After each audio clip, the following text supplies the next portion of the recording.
গত ৫ মাস আগে অনুষ্ঠিত হয়েছে দ্বাদশ জাতীয় সংসদ নির্বাচন।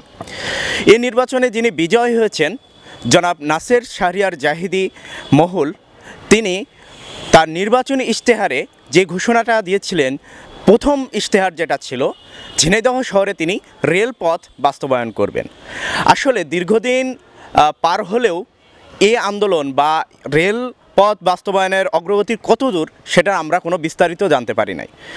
এটা জানার জন্য আমরা অবস্থান করছি ঝিনাইদহে, যিনি রেলপথ আন্দোলনের অগ্রদূত রেল আবদুল্লাহ, তার কাছে। আমরা অবস্থান করছি রেল আবদুল্লাহ ভাইয়ের কাছে। প্রিয় দর্শক, সরাসরি চলে যাচ্ছি তার কাছে। আসসালামু আলাইকুম ভাই। ওয়ালাইকুম আসসালাম। কেমন আছেন আপনি? আলহামদুলিল্লাহ।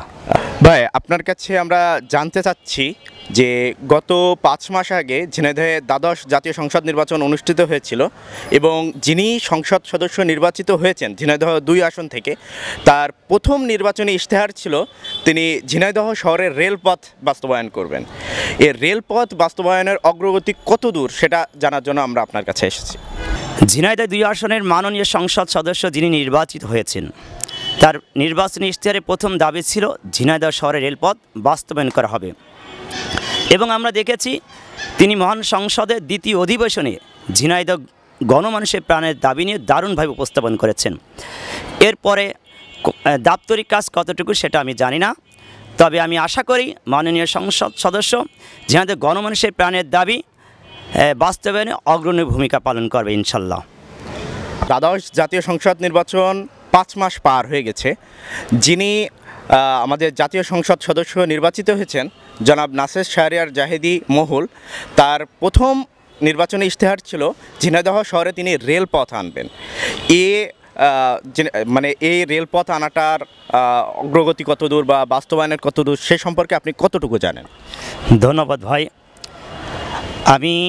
আমিও নিজেও দেখেছি দ্বাদশ জাতীয় সংসদ নির্বাচনে যিনি সংসদ সদস্য হয়েছেন ঝিনাইদহ ২ আসনের, তিনি তার প্রথম ইশতেহার ছিল রেলপথ বাস্তবায়ন করা হবে।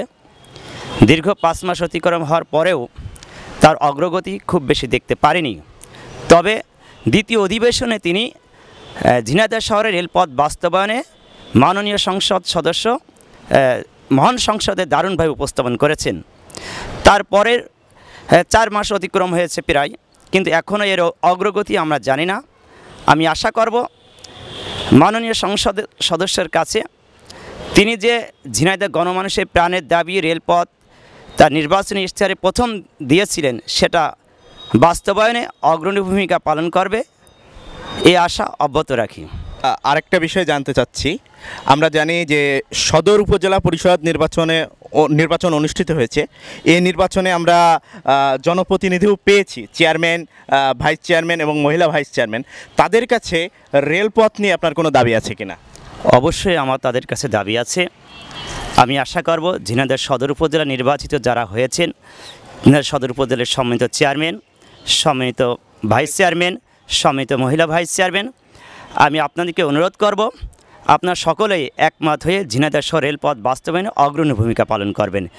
এটা ঝিনাইদহ গণমানুষের প্রাণের দাবি। ঝিনাইদহ মানুষ আপনাদের দিকে তাকিয়ে আছে। আমরা আশা করব অনতিবিলম্বে এই দাবি পূরণে আপনার গুরুত্বপূর্ণ ভূমিকা পালন করবেন ইনশাল্লাহ। ধন্যবাদ আপনাকে।